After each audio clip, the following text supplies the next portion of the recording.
Shri Gurubhyo Namaha. Hari Om. Ganana Antva Ganapatigam Havamahe Kavin Kavinam Mupamashravastamam Jyeshtarajam Brahmanam Brahmanaspata Anashrunvan Nodibhise Dasadanam Prano Devi Saraswati Vajinevate Dinama Vitrayavato Ganeshaya Namaha Saraswatyai Namaha Shri Gurubhyo Namaha. Hari Om. Om Saishwaraya Vitmaha Satyadevaya Dhimaha Tanna Sarva Prachodayat. Om Jayanti Mangala Kali Bhatra Kali Kapalini Durga Shama Shivadatri Swaha Swada Namostude. Om Shanti Shanti Shanti He. Sairam Lin, Sairam from Malaysia. Sairam Sharma, Sairam from New Zealand. Thank you, Swami, once again for permitting Sharma and I to share stories of your unending generosity and giving. Welcome to our listeners, wherever you may be. I hope you enjoy these little stories I'm about to tell. And my topic is, have you met my father-in-law? Now, I was for some time an assistant to Professor Suri, who was the publisher and editor of Sanatana Sarati, and he was also in charge of the book trust and center. So Professor Suri often gave me nice little jobs to do, designing book jacket covers, or anything he wanted I would do for him. And one day I was sitting in front of his desk, and sitting beside me was Dr. Sam Sandweiss. And Dr. Sandweiss had a new book, or he had some kind of project he was going to discuss. And I also had a book project for Professor Suri. I seem to remember we were giving the rights to publish one of our New Zealand Devotees books. We were giving the rights to the ashram to print it. And suddenly Mr. Suri, who was very sprightly, 70, I would say he would have been in his 70s, perhaps mid-70s, suddenly said to me and Sam, "Have you met my father-in-law?" And we said, no, we haven't. And Professor Suri said, one moment, Sairam. And he hit a little bell, or a buzzer that he had on his desk. And out of nowhere, this tiny little man came rushing out with the biggest smile on his face I have ever seen. He was like a shiny little brown nut. He was the tiniest little man I've ever seen. And Professor Suri wasn't that big either. But this little guy came shooting out of a side room, and he's beaming. He's got the biggest smile on his face, his lovely teeth. And Professor Suri said, Appa, tell them what you do. And Mr. Suri's father-in-law says, I am in charge of Swami's robes. I keep them all very nice. If Swami needs a new robe, I will get the tailor to make it, and I make sure every day Swami has a nice, clean robe to put on. I said, wow. And then Professor Suri said, okay, Appa, you know what to do. And this little man shot off like a runner, like an Olympic runner. And I said to Professor Suri, I said, how old is your father-in-law? Oh, he said he's 102. And he comes back, this little man, beaming. I mean, honestly, he's electric. And he's got tubs of ice cream for Dr. Sandweiss and I. Well, I said, your father-in-law certainly is in very good shape for being 102. And the Professor said, yes. All of us old men are in very good shape, thanks to Swami's grace. And I can tell you that there were a number of very elderly gentlemen in the ashram in those days, and they were just as full of energy and beaming smiles and sparkling eyes as Professor Suri's father-in-law. For example, there was a dear, dear old man who used to sit outside the mandir on a bench. And Professor Suri said to me, you should talk to him sometime. He has got a very interesting story to tell. And he is happy he wants to tell everybody this story. He's told it thousands of times, but he always loves to tell this story. I said, tell me what the story is. He said, no, you go talk to this gentleman. So I did. And it turns out that this dear old man, and honestly, he must have been, let's say 85. But he had been one of Swami's playmates when Swami was 8, 9 years old. And so, he was really quite elderly. But he also had these brilliant, shiny eyes. And I said, Sairam, Appa, Sairam, Daddy, please tell me your story about when you were with Swami. Oh, he said, and he lit up like the sun. He said, yes, Swami and I and the other boys, we were all playmates. And we used to run around, playing catch tag and these sorts of things. And we were often running on very rough ground. The ground was very, it's around Buddhapati, there's a lot of little rocks, little sharp rocks and prickly plants.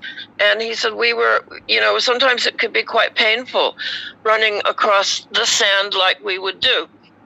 There were little pieces of rock, they would cut our feet sometimes, and little sharp plants would scratch us. We were always having to be careful for things like scorpions and snakes and so on. And one day, and we were complaining about this to Swami. And so Swami, who, is just this little boy, Satyanarayana Raju, they weren't calling him Swami in those days. I think they were just calling him Satya or Raju. Anyway, Swami said to them, now I am going to run and you follow me. So Swami took off like a rocket, and all the boys started running after him. And the old man said to me, and I'm telling you, madam, he said, wherever Swami's foot hit the ground, a beautiful carpet of tulsi sprang up. And soon we were all running on a huge, soft, fragrant carpet of tulsi.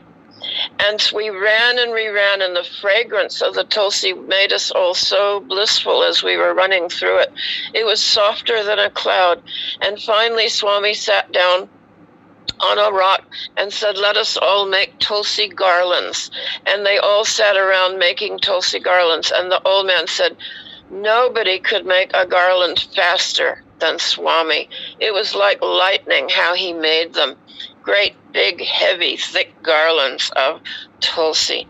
Now, obviously, the man never, ever forgot this divine experience. He said it was like being in a forest of tulsi. It just kept springing up everywhere. And we were all, even though we were little boys, we were all in bliss. Well, can you imagine being a little boy and being part of Swami's miraculous play even then? This had made such an impression on this dear old man. He was still telling the story 85 years later, or perhaps a little less than that, maybe 70 years later. But he was pretty much the same age, you see, as Swami, and maybe a little bit older. But he never, ever forgot this amazing incident.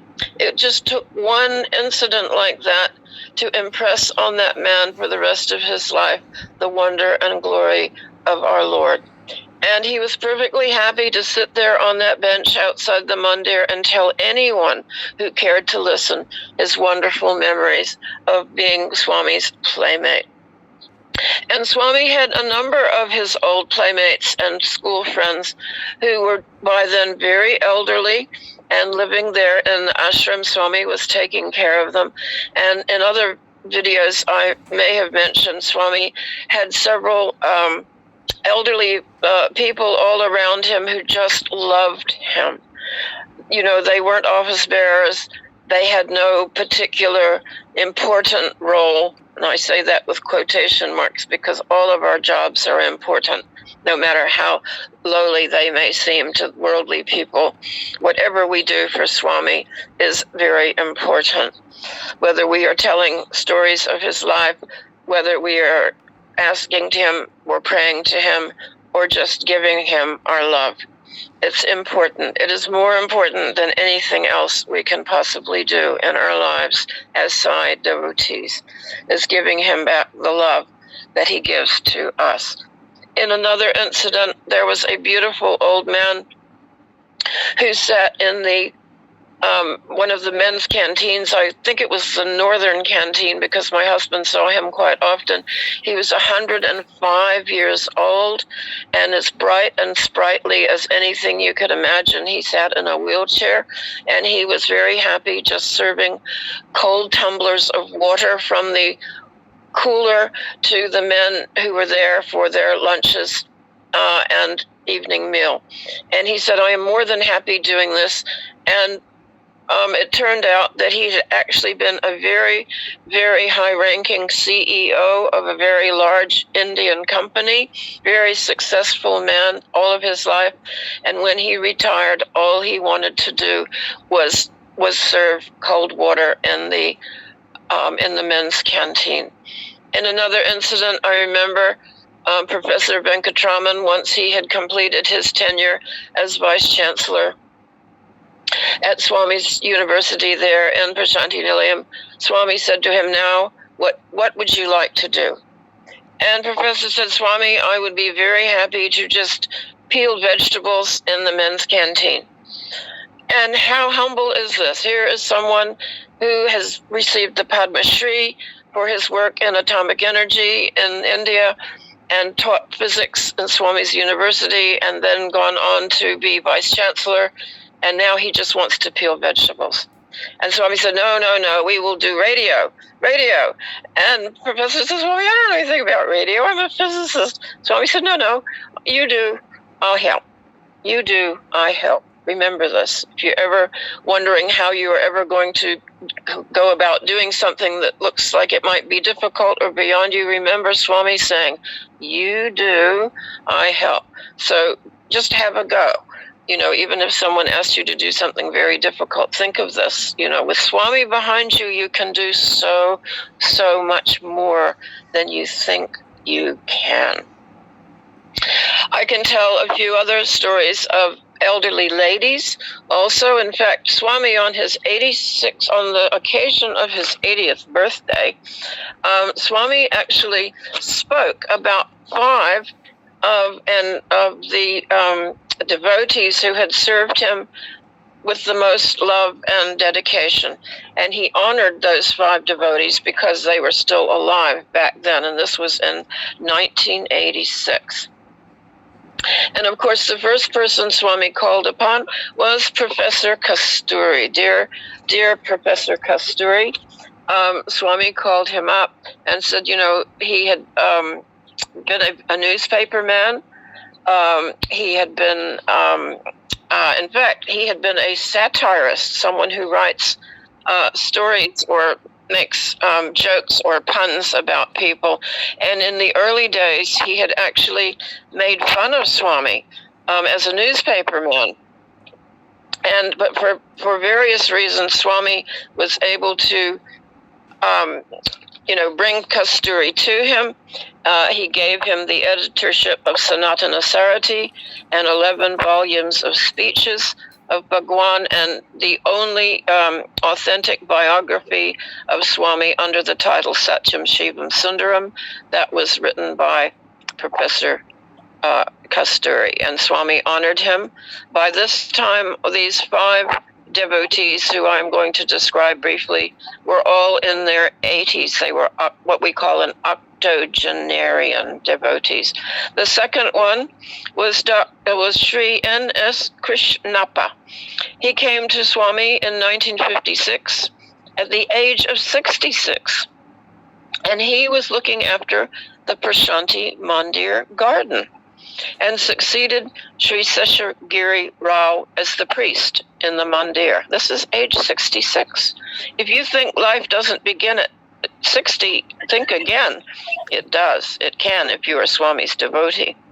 Next one he honored was Dr. S. Sita Rama Iyer. He came to Bhagwan in 1952 and settled down in Puttaparthi after his retirement in 1953. What happened with him? Swami put him in charge of the Sri Sathya Sai Hospital when it was started in 1956, and this erudite gentleman continued as its medical superintendent until 1975. The next elderly person Swami honored was the 86-year-old Krishna Amma, the lady who came to Swami in 1946. She was a good singer, and Swami invited her to come to Buddha party, and she settled down there permanently. And Swami gave her darshan with his third divine eye, which was a thrilling experience for her. If you can imagine Swami revealing his third divine eye, she was never the same after that, and she became the lead singer of bhajan in the mandir for many years. The final devotee Swami honored was Srimata Kun Amma. She was 85 at the time, and she was a native of Bukkapatnam. Of course, that is the village where Swami went to school. And at that time, she was one of the oldest devotees of Baba. She came to Swami after a most grievous tragedy in her family, in which she lost 6 members of her family, including her husband, within a period of 9 months. But she was convinced of the divinity of Swami and remained a dedicated devotee ever since, serving in the canteen, the ladies' canteen, for many, many years. And Swami presented little mementos to all of these dear elderly people with his blessings. You see, life can begin at 60, and it can carry on if you're a Swami's devotee for as many years as he decides to give it to you.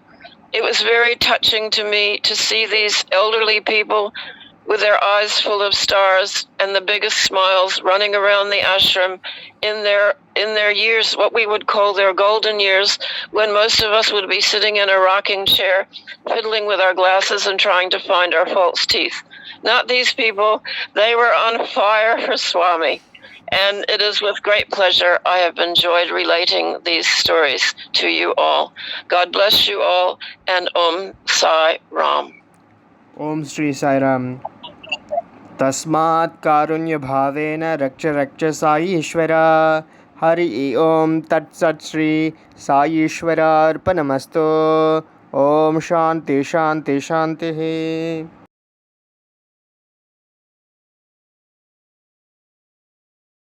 Oh